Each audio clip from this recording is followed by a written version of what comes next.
Volume e Parte I, O Mundo Antigo. Capítulo 1. A Sociedade Primitiva. A história da sociedade primitiva. A história da raça humana abrange todo o espaço de tempo desde que o homem apareceu pela primeira vez na Terra, que se julga grosso modo ser de 1 milhão de anos. No primeiro período da história humana não existiam povos independentes nem estados, e os homens viviam em pequenos grupos, clãs ou tribos. Este período é conhecido como a época da sociedade primitiva. Os arqueólogos dividiram a história da humanidade em 3 idades, de acordo com a matéria-prima com que faziam os instrumentos: a Idade da Pedra, a Idade do Bronze e a Idade do Ferro. No entanto, esta divisão revelou-se pouco adequada, particularmente no que se refere aos primeiros períodos da sociedade primitiva, alguns dos quais se prolongaram por muitos milhares de anos. E por isso apareceram subdivisões. A Idade da Pedra foi dividida em Paleolítico, Idade Antiga da Pedra, Mesolítico, Idade Média da Pedra, e Neolítico, Nova Idade da Pedra. Além disto, o Paleolítico e o Neolítico foram divididos em inferior, médio e superior. O homem primitivo. Se atentarmos, porém, não nas classificações arqueológicas mas nas geológicas, verificamos que o homem apareceu pela primeira vez na Terra no início do chamado período Quaternário, quando os glaciares que então cobriam todo o norte da Ásia, da Europa e da América começaram a recuar, dando origem a um clima quente nestas regiões. No tipo de homem que apareceu nesse período, poucas características o distinguiam do reino animal. Nessa altura, o homem vivia como os macacos nas árvores, não tinha local de residência fixo e não usava qualquer espécie de vestuário. E, no entanto, já existia a diferença, uma diferença decisiva. O homem, ao contrário dos outros animais, já havia aprendido a fabricar utensílios. Inicialmente, estes utensílios eram extremamente primitivos. O tipo mais primitivo de instrumento de pedra feito pelo homem ficou conhecido como utensílio e consistia num pedaço de pedra mal talhado e com uma das arestas ligeiramente afiada que, regra geral, pesava aproximadamente 2 quilos. O homem usava este instrumento primitivo como meio de defesa ou de ataque e também como instrumento de trabalho. Durante essa época longínqua, o homem assegurava a subsistência, apanhando toda a espécie de alimentos que a natureza casualmente lhe oferecesse, como frutos e bagas silvestres, e caçando pequenos animais. E como, nesse tempo, o homem era em grande parte impotente perante as forças da natureza, era obrigado a viver, a trabalhar e a defender-se em grupo. Daí que tivessem formado agrupamentos de homens primitivos, cujo nível de desenvolvimento comunitário era tão baixo que foram classificados de rebanhos humanos primitivos. A estes rebanhos primitivos era estranha qualquer ideia de hierarquia ou desigualdade. Não tinham noção de propriedade ou de laços familiares. Quem quer que se afastasse do rebanho era considerado como um estranho, o que naquela altura equivalia a ser um inimigo. Esta era a razão, porque os homens lutavam por se manterem juntos. A vida fora do rebanho era cheia de perigos e estava para além das possibilidades de qualquer indivíduo isolado. No fim do Paleolítico Inferior houve um novo, terceiro período glaciário. Condições climáticas do tipo da tundra, que é uma floresta de vegetação rasteira e herbácea, desenvolveram-se então em vastas áreas da Ásia e da Europa, e muitos animais não conseguiram sobreviver a tão repentina mudança de clima e extinguiram-se. Entretanto, o homem conseguiu adaptar-se às novas condições. Durante o Paleolítico Inferior, tinha aprendido a fabricar o fogo, que sabia já utilizar e conservar. O uso do fogo permitiu-lhe proteger-se do frio e dos animais selvagens e cozinhar os seus alimentos, até então só conhecer alimentos crus. A arte de fazer fogo representou a primeira grande vitória do homem sobre a natureza. Foi durante esta época que se deu a transformação gradual do primitivo rebanho humano numa comunidade de tipo mais avançado, em que a estrutura e os padrões de vida começaram a mudar. O homem desceu das árvores para o solo. Contudo, ainda não construía habitações e utilizava abrigos naturais, sobretudo cavernas. As técnicas usadas para fabricar os instrumentos de pedra também mudaram. Foi durante este período que surgiram instrumentos mais pequenos e mais bem feitos, os chamados bifaces, machados de pedra de 2 gumes. A principal atividade do homem nesta etapa do seu desenvolvimento foi a caça de animais grandes, tais como veados ou mamutes, o que não significa, é claro, que tivesse deixado de apanhar víveres, mas apenas que a caça se impusera como método mais importante de angariar alimentos. Foi entre os anos 40.000 e 12.000 a.C., Paleolítico Superior, que surgiu o homem moderno. Foi também durante este período que apareceram as primeiras diferenças raciais. Há teorias que defendem que as raças sempre existiram, isto é, desde que o homem evoluiu como uma espécie distinta do resto do reino animal. Os defensores destas teorias admitem que certas raças são naturalmente superiores, enquanto outras têm deficiências específicas e são por isso inferiores. Tudo isto é absolutamente falso. Em primeiro lugar, as distinções raciais não começaram no início da existência da raça humana, mas só em certo estágio do seu desenvolvimento. Em segundo lugar, uma análise mais cuidada e imparcial revela que não há diferenças fundamentais entre as várias raças e que tudo o que há de diferente é puramente externo, físico, tais como a cor da pele, o tipo de cabelo, etc. Estas foram as principais mudanças que se deram na sociedade humana durante o período paleolítico. O rebanho humano primitivo deixou de existir e surgiu uma nova forma de vida social, a comunidade do clã.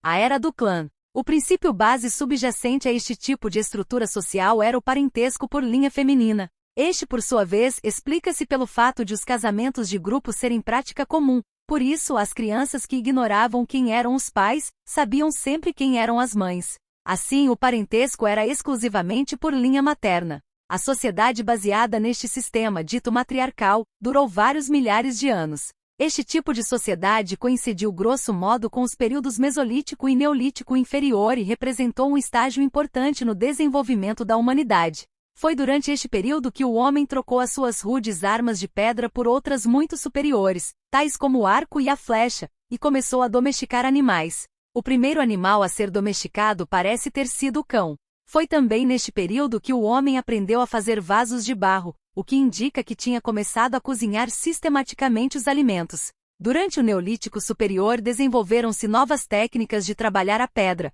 perfurar, alisar e polir. Finalmente, e isto é também muito importante, foi durante este período que apareceram as formas primitivas de cultivo da terra e da criação de animais para o trabalho agrícola, o desenvolvimento da agricultura e da criação de gado. O cultivo da terra foi a continuação lógica do primitivo hábito de apanhar frutos, sementes, etc. À medida que apanhava nozes, frutos, bolotas e grãos de cereais, o homem começou a notar que o grão crescia depois de ter caído no solo. Contudo, muitos séculos teriam ainda de passar antes de concluir destas observações que podia ele próprio semear grão e cultivar plantas. Foi assim que começou a agricultura primitiva.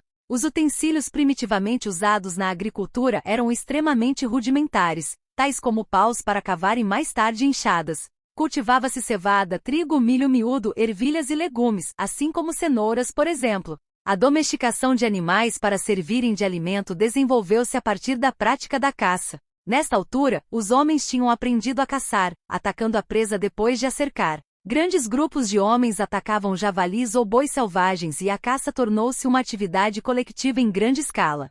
Pouco a pouco o homem compreendeu que era possível utilizar os animais, domesticá-los e criá-los. Foi assim que começou a criação de gado. O subsequente desenvolvimento da agricultura e da criação de gado está nitidamente ligado com a transição do parentesco por linha materna para o parentesco por linha paterna. A agricultura e a criação de gado tornaram-se campos de atividade nos quais o homem gradualmente foi substituindo a mulher. Este fato, por sua vez, ficou ligado à invenção do arado e à transição da agricultura baseada no trabalho de enxada para a agricultura baseada no arado. Como lavrar a terra com arado era um trabalho mais duro, era feito pelos homens com a ajuda de animais de tração. A mulher coube então uma nova tarefa, dirigir o trabalho doméstico. O estabelecimento do parentesco por via paterna ou patriarcado marcou um novo estágio no desenvolvimento da sociedade humana. Foi neste período que se deu a transição dos utensílios de pedra para os de metal. Primeiro, o homem aprendeu a fundir o cobre, mas como o cobre é um metal muito mole, logo começou a misturá-lo com estanho, fazendo assim o bronze. O bronze é muito mais duro do que o cobre, funde a uma temperatura mais baixa e é mais maleável, o que o tornou muito mais adequado para o fabrico de utensílios e armas. O desenvolvimento da agricultura e da criação de gado e a transição para os utensílios de metal levaram as tribos a especializar-se no cultivo da terra ou na criação de gado. Os homens que se dedicavam ao cultivo da terra espalharam-se por várias regiões do hemisfério ocidental e do hemisfério oriental, e concentrarão-se na sua maior parte nos vales de grandes rios como o Nilo no Egito, o Tigre e o Eufrates, na Mesopotâmia, o Indo na Índia, o Huanghe na China, e também em regiões da Ásia Menor e da Península dos Balcãs. Os que se dedicavam à pastorícia estabeleceram-se no sul da Sibéria, na bacia do Mar de Arai, no Planalto iraniano e nas estepes junto do Mar Negro. Começou então a troca regular de produtos entre os agricultores e os pastores. E se nas épocas mais primitivas as pessoas tinham tentado produzir o suficiente para sustentar a sua própria família ou clã, agora começavam a tentar produzir um excedente, tendo em vista a possibilidade de troca. Agora existia um incentivo para acumular produtos em excesso, dentro de determinada tribo, clã ou família. A necessidade de acumular produtos em excesso para troca deu origem à atitude nova para com os prisioneiros capturados nas guerras intertribais. Enquanto anteriormente estes eram normalmente mortos ou introduzidos nas fileiras da tribo vencedora, aparece agora um novo costume, o de fazer prisioneiros e forçá-los a trabalhar para os vencedores como escravos. Desta maneira, durante a era patriarcal nasceu a escravatura primitiva ou patriarcal. O aparecimento da escravatura foi um dos primeiros sinais da desintegração da comunidade primitiva. A desintegração da estrutura do clã. Foi no século XIV a.C. que começou a transição para os utensílios de ferro, primeiro na Ásia Menor. Apareceram desde logo arados, machados e pás de ferro. O uso deste metal deu origem a uma revolução profunda nas técnicas agrícolas e no artesanato. Apareceram os ferreiros, e logo depois a roda de oleiro e o tir. Ocorreu uma nova divisão do trabalho quando os artífices deixaram de trabalhar a terra e os agricultores deixaram de gastar parte do seu tempo a fundir o metal ou a modelar o barro. Um dos acontecimentos mais importantes desta época foi o aparecimento da propriedade privada. Os primeiros objetos de posse privada foram o gado e os escravos, isto é, os prisioneiros reduzidos à escravatura. Pouco a pouco, a terra tornou-se também uma forma de propriedade privada, uma das mais importantes, visto que representava a fonte de todos os meios de subsistência, logo seguida da posse dos instrumentos para cultivar. Daqui resultou também a desigualdade baseada nas relações de produção, e ao lado das categorias de homens livres e escravos apareceram as novas categorias de ricos e pobres. Em breve, certas famílias ou pessoas ficaram na posse dos melhores lotes de terra e dos maiores rebanhos de gado, enquanto outras empobreciam e se arruinavam. Dentro de cada clã, começou a sobressair uma espécie de nobreza, constituída por aqueles que tinham riquezas e poder. Desta nobreza saíram os chefes tribais e os membros do Conselho dos Anciãos. Os laços familiares viram então reduzir a sua importância neste estádio do desenvolvimento da sociedade humana, sendo gradualmente substituídos por laços baseados na proximidade espacial, isto é, por laços entre pessoas que viviam na mesma área. As comunidades territoriais surgiram no preciso momento em que a comunidade baseada no clã estava em processo de desintegração, mas continuaram a existir por muitos séculos e ainda se encontravam em alguns lugares, até o início do século XX, como na Índia e na Rússia pré-revolucionária. A origem das classes e dos estados. O desenvolvimento do equipamento técnico do homem, o aparecimento da propriedade privada e finalmente a expansão da escravatura levaram gradualmente à divisão da sociedade em grandes grupos, que ocupavam diferentes posições sociais. Havia os que possuíam a terra, instrumentos e escravos, mas não trabalhavam, e os que sustentavam pelo seu trabalho, quer os que tinham instrumentos de trabalho próprios, camponeses e artífices, quer os que tinham que trabalhar como escravos para os seus senhores. Estes grandes grupos que ocupavam posições sociais tão diferentes, vieram a ser conhecidos por classes. A classe que possuía riquezas e obrigava os outros, escravos, camponeses e artífices, a trabalhar para ela começou a organizar-se para os manter em submissão. Com essa finalidade surgiu uma nova instituição, que era desconhecida nas comunidades sociais baseadas nos princípios de parentesco, a que chamamos Estado. Vários órgãos de poder, tais como prisões, exércitos e tribunais eram todos eles componentes do aparelho de Estado. Com a divisão da sociedade em classes e com a formação do Estado, começou uma nova era na história da humanidade. Assim, vamos deixar esta descrição geral da história do homem antigo e passamos à exposição detalhada da história dos estados e povos individuais.